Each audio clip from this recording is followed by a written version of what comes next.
boas-vindas ao diagnóstico digital.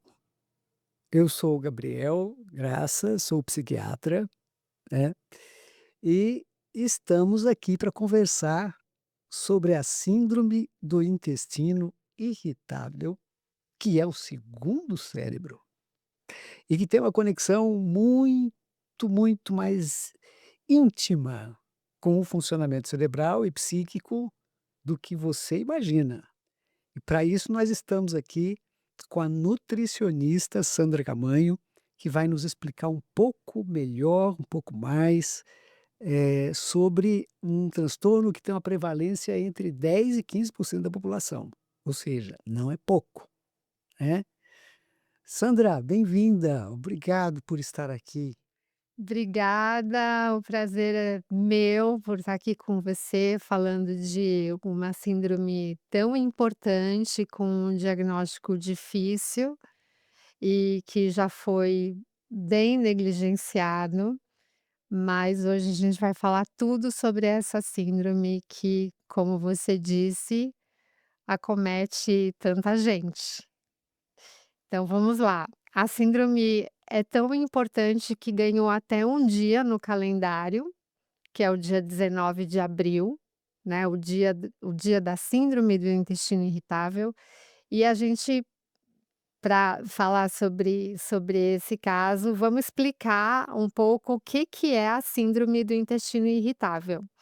A síndrome é um distúrbio funcional do intestino, né, ou seja, o paciente ele tem sintomas reais como dor abdominal, distensão, alteração no hábito intestinal, mas sem uma alteração estrutural nos exames. Não tem um exame que dê para a gente o diagnóstico da síndrome. E o mais importante é entender que não é só um problema digestivo, porque o paciente chega muitas vezes, né, com uma alteração na consistência, no padrão das fezes, né. Então, ora tá mais constipado, ora tá mais diarreico, e ele não sabe o que está acontecendo. Mas não é só esse problema digestivo, como você disse, é uma condição que envolve diretamente a comunicação entre o intestino e o cérebro.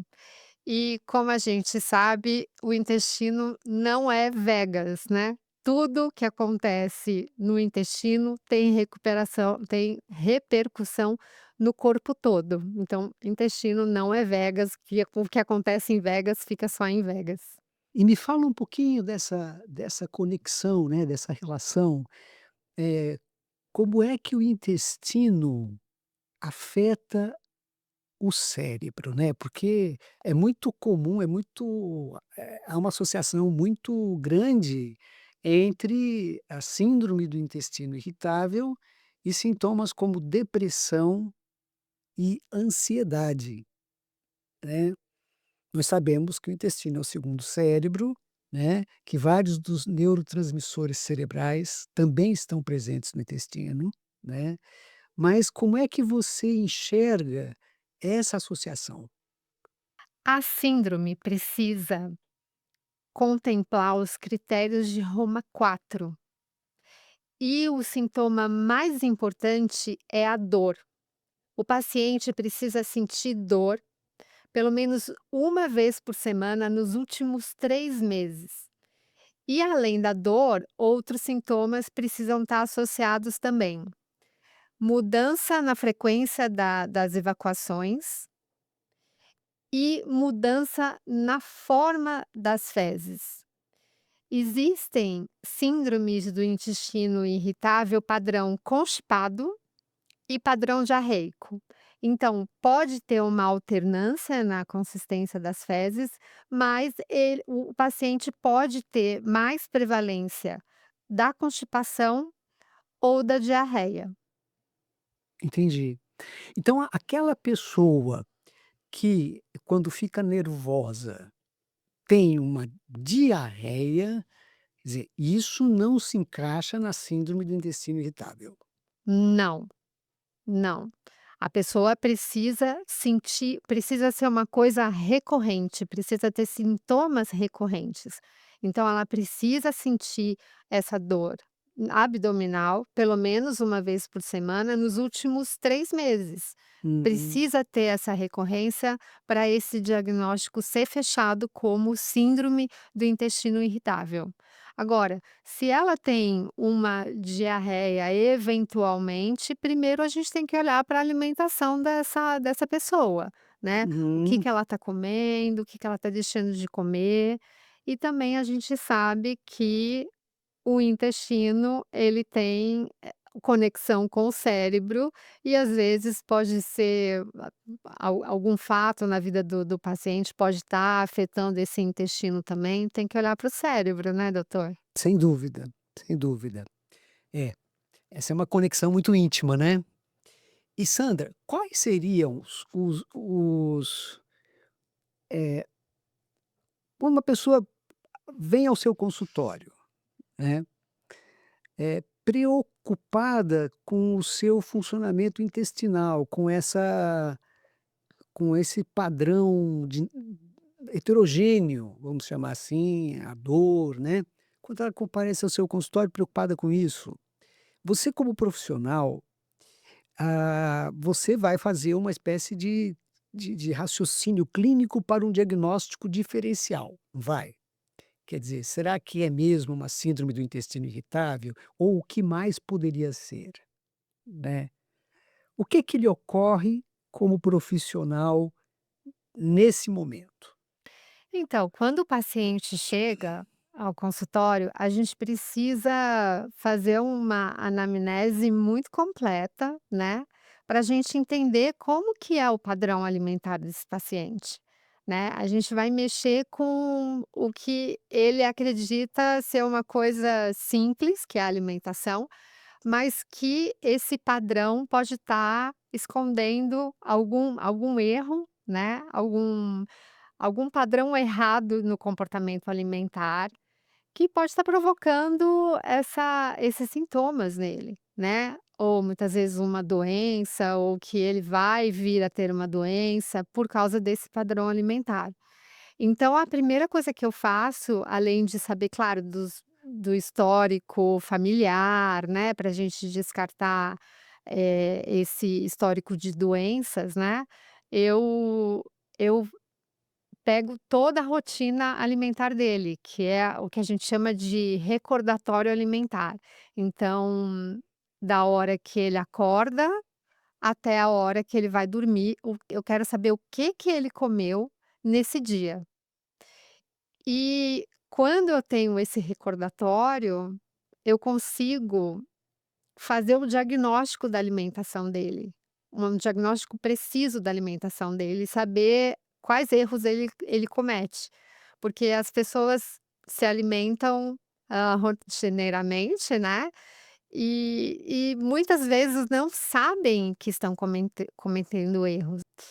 Eh, Explica um pouquinho pra gente como é que essa conexão entre intestino e cérebro, né, entre como é que esse eixo aí se comunica. É, muitos já dizem que, não é bem assim, não é o segundo cérebro, né, é o primeiro, né, é muito importante, né, o papel do intestino no nosso organismo. A gente, eh, talvez o intestino mande mais no cérebro do que o cérebro mande no intestino. Vou falar da minha parte, vou Perfeito. né. Bom, mas a gente sabe que existe uma ligação, uma conexão real, né, que entre o cérebro e o intestino, que é o nervo vago, né, o nervo vago é o principal canal de comunicação entre o cérebro e o intestino. Ele faz parte de um sistema nervoso parasimpático, que é responsável pelo estado de relaxamento e bom funcionamento da digestão. Então, quando a gente está tranquilo, o nervo vago está mais ativo, né, estimulando a digestão, regulando o movimento do intestino, mantendo um equilíbrio super adequado no organismo. O problema começa quando a gente passa por um estresse, né. Então, alguma ansiedade, algum nervosismo, e aí nesse momento o corpo ativa o chamado luta ou fuga, como se a gente tivesse, por exemplo, aqui, diante de um leão, né. E aí o nosso corpo prioriza a sobrevivência da nossa espécie, né. e não a digestão, como se ele paralisasse. E aí, essa atividade do nervo vago diminui o intestino e ele passa a ser influenciado pelo sistema de estresse, né. Nesses momentos, o corpo ativa o chamado modo luta ou fuga, como se a gente estivesse diante de um leão. E aí, o nosso corpo prioriza a nossa sobrevivência e não mais a digestão. E aí, com isso, a atividade do nervo vago diminui e o intestino passa a ser influenciado pelo sistema de estresse.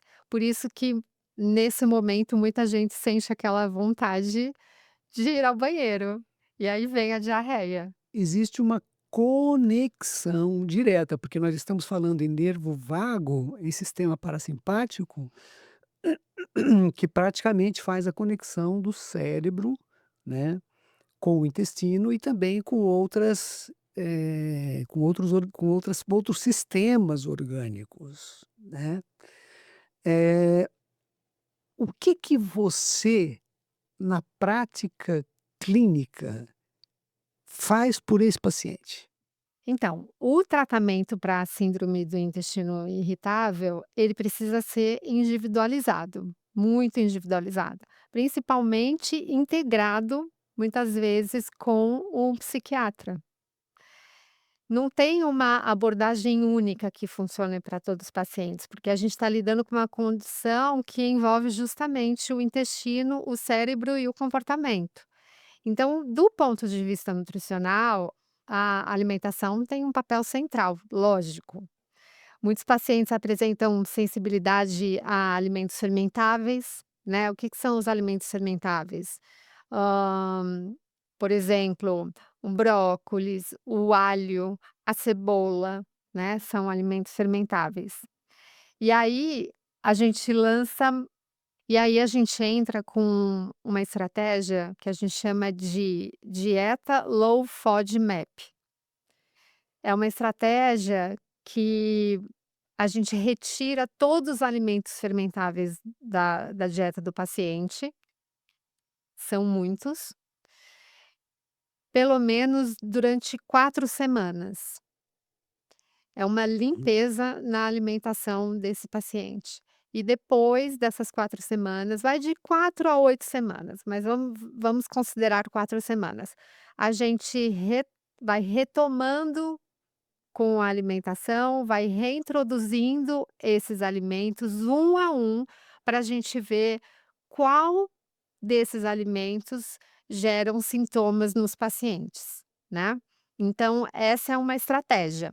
Mas não é só retirar os alimentos da dieta do paciente, a gente precisa organizar melhor essa rotina, né, qualidade dos alimentos, e a gente precisa dar suporte à nossa microbiota intestinal, né, a população de bactérias que habitam a gente ou a gente habita no mundo delas, né, porque são trilhões de bactérias. E além disso, é fundamental a gente olhar para o intestino, para esse eixo intestino-cérebro, né. O estresse e a ansiedade e também o sono tem um impacto direto nos sintomas do paciente. Então, o manejo emocional faz muito parte desse tratamento do paciente. Em muitos casos, inclui um acompanhamento psiquiátrico e psicológico, né. Então você vê, não é só alimentação, não está ligado só à alimentação, a gente precisa desse tratamento integrativo também. Uhum, perfeito. Aham.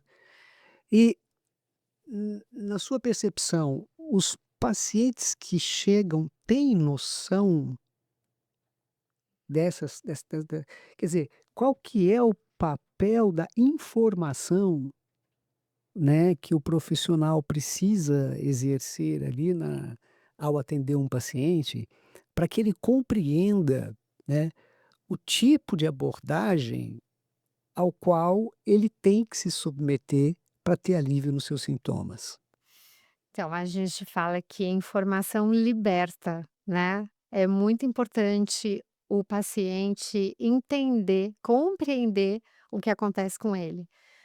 É o que eu falei, como a gente se alimenta diariamente, desde que a gente se entende por gente, a gente acha que a gente está fazendo tudo certo com a nossa alimentação e muitas vezes a gente está cometendo erros que a gente não tem a menor ideia.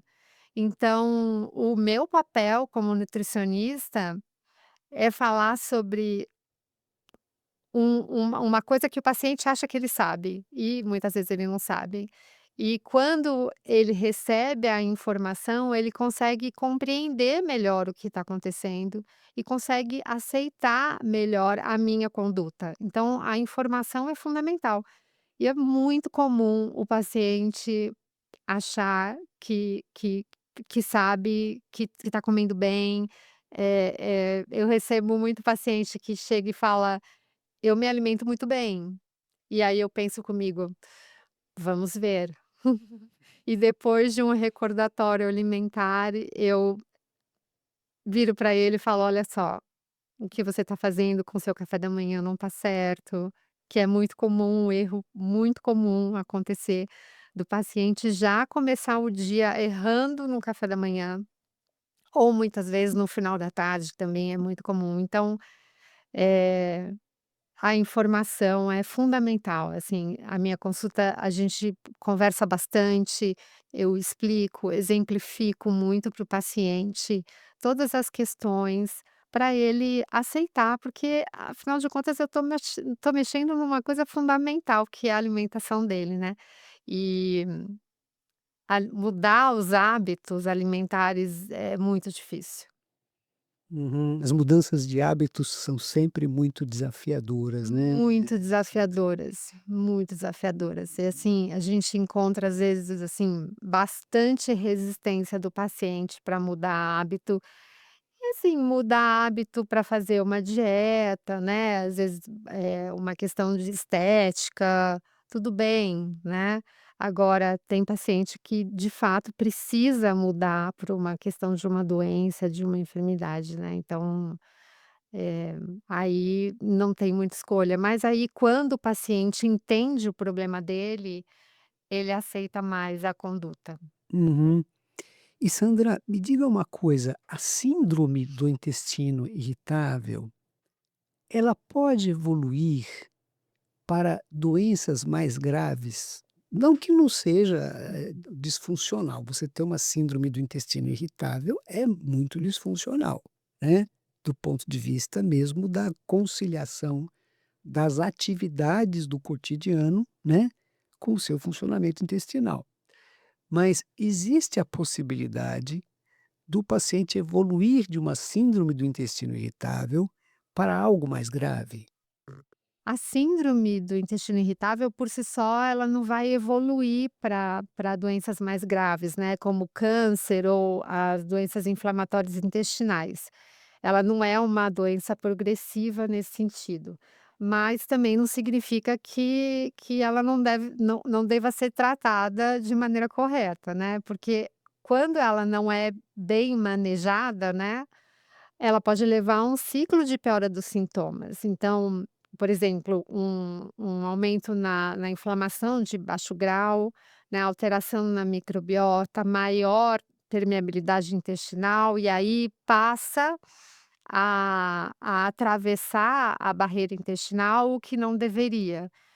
E quando passa pela barreira intestinal, o que não deveria passar, o nosso sistema imune é acionado, né, e aí esse comportamento repetido pode acabar numa doença autoimune, por exemplo, quando tem esse acionamento do sistema autoimune.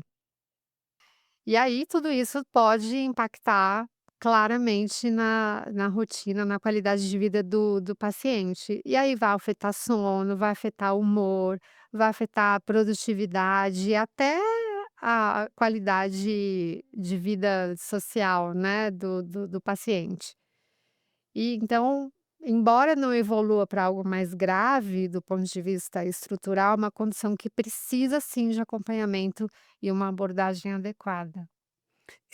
E lembrando, né, que os transtornos psiquiátricos, né, eles estão associados a um aumento, de substâncias inflamatórias, né, no organismo e no cérebro, né, de modo tal que 60% das pessoas que têm síndrome do intestino irritável vão apresentar algum sintoma psiquiátrico, né, como ansiedade e depressão, que estão associados a esses fatores inflamatórios. Então, ou seja, além de haver um comprometimento da qualidade de vida, do ponto de vista do ritmo intestinal, da dor abdominal, dos sintomas da síndrome do intestino irritável em si, tem também uma alta frequência de sintomas de ansiedade e de depressão, que são altamente disfuncionais também, né, que levam a uma perda da motivação. A ansiedade ela é paralisante, né, ela deixa o indivíduo, com uma inibição comportamental por um processo de paralisação, né, e a depressão por um processo de inibição comportamental mesmo. Então quer dizer, ela acaba tendo também seus reflexos, né, no adequado funcionamento cerebral, por tornar o organismo como um todo mais inflamatório, né, particularmente lá o cérebro, né. Então traz um nível de disfuncionalidade, né, Sandra? Com certeza. E aí o paciente vai ter todos aqueles sintomas, né, a diarreia ou a constipação, vai impactar no apetite, vai impactar na digestão da refeição, né, que o paciente vai se sentir inchado, né, com aquela barriga que a gente chama de bloating, né, aquele estufamento abdominal. Vai ter sintomas digestivos também, né, arrotos, aquela sensação de empachamento. E e muitas vezes, no caso da síndrome, a dor. Uhum, perfeito. E Sandra, eh, você na sua percepção, eh, as pessoas procuram, elas têm consciência da síndrome do intestino irritável e elas procuram, como deveriam procurar, ajuda profissional?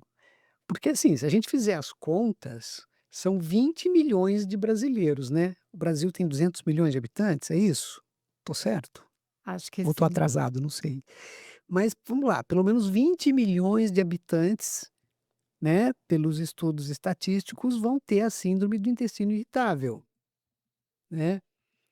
Então é muita gente, né. Qual é a sua percepção acerca das pessoas que chegam a procurar ajuda?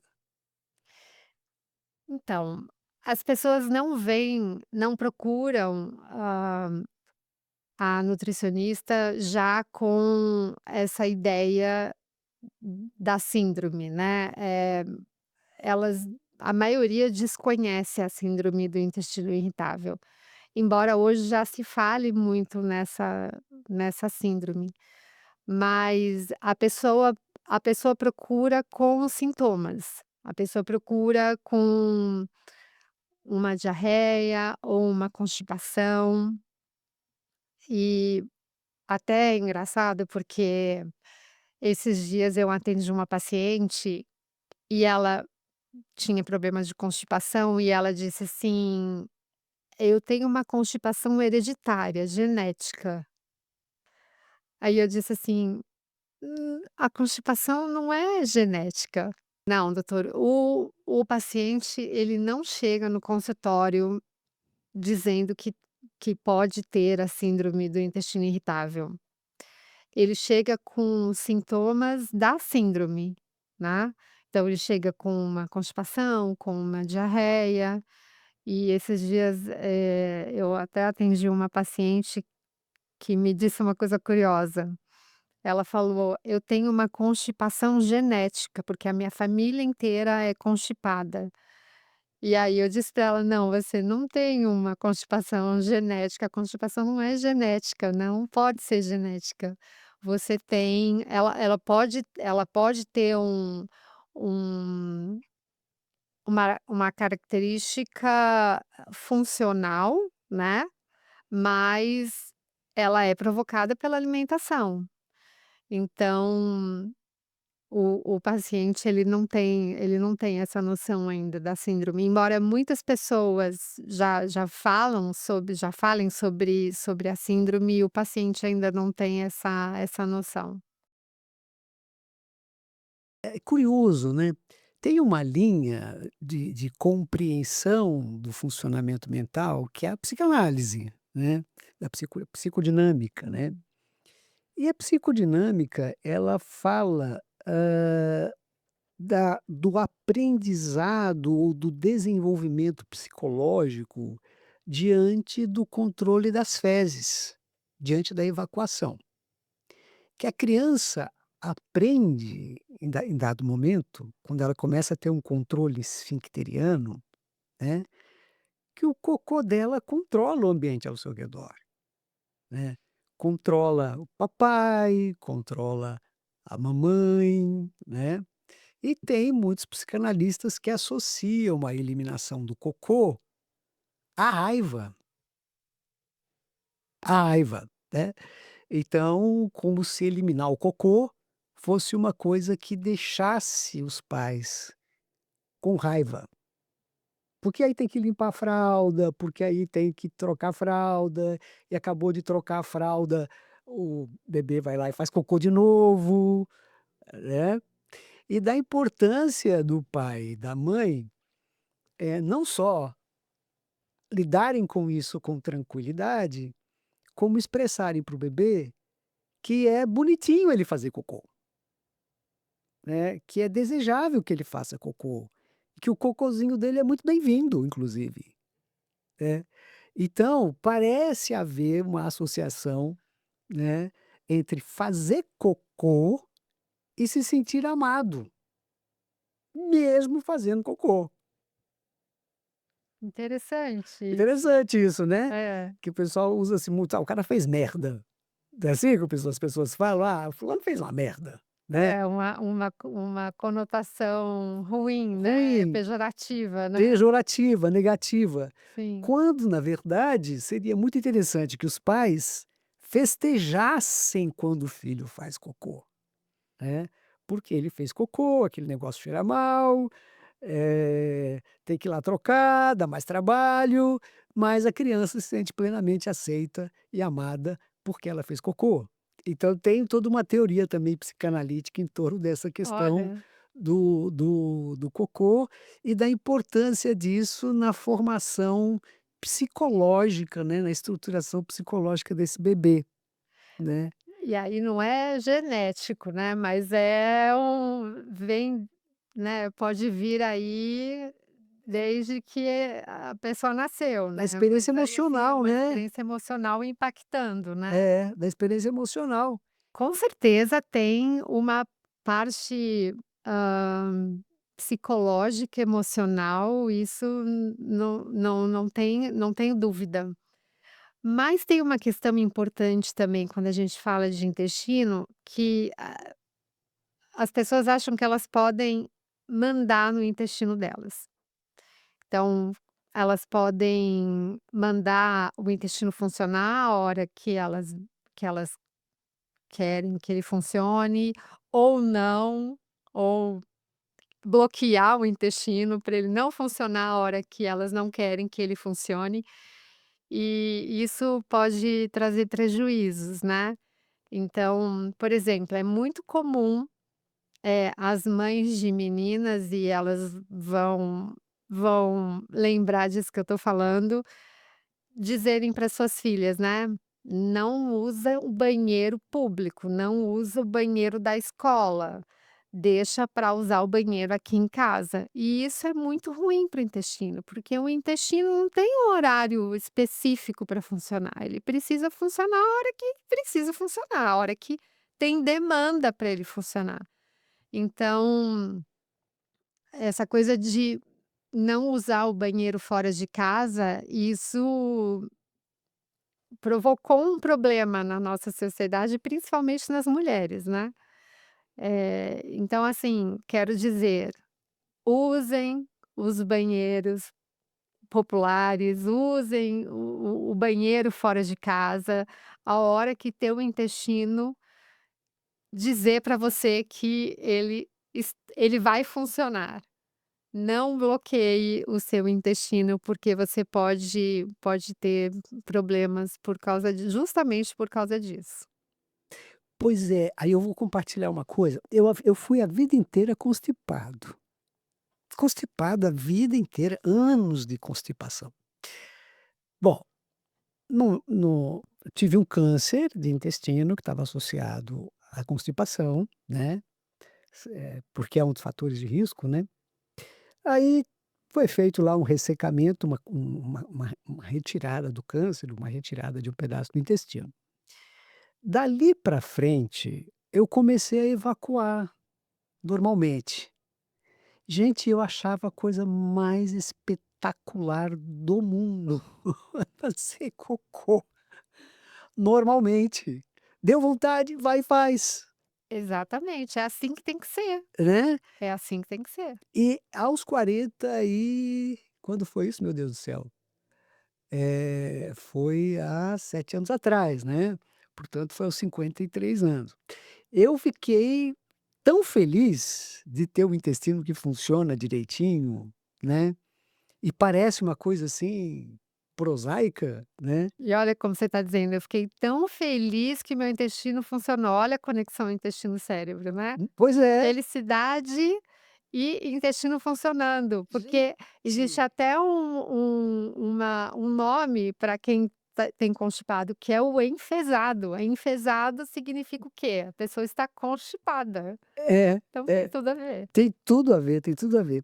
Então aquela coisa de evacuar fezes bem formadas, todos os dias, normalmente, depois da cirurgia, né. Eu sei que o tema aqui não é câncer, é síndrome do intestino irritável, mas é só para falar da experiência da satisfação de você ter um intestino que funciona direitinho, né. É isso, Foi foi uma experiência muito é gratificante para isso. mim. Teve vontade de evacuar, evacue, teve vontade tem vontade de comer, coma.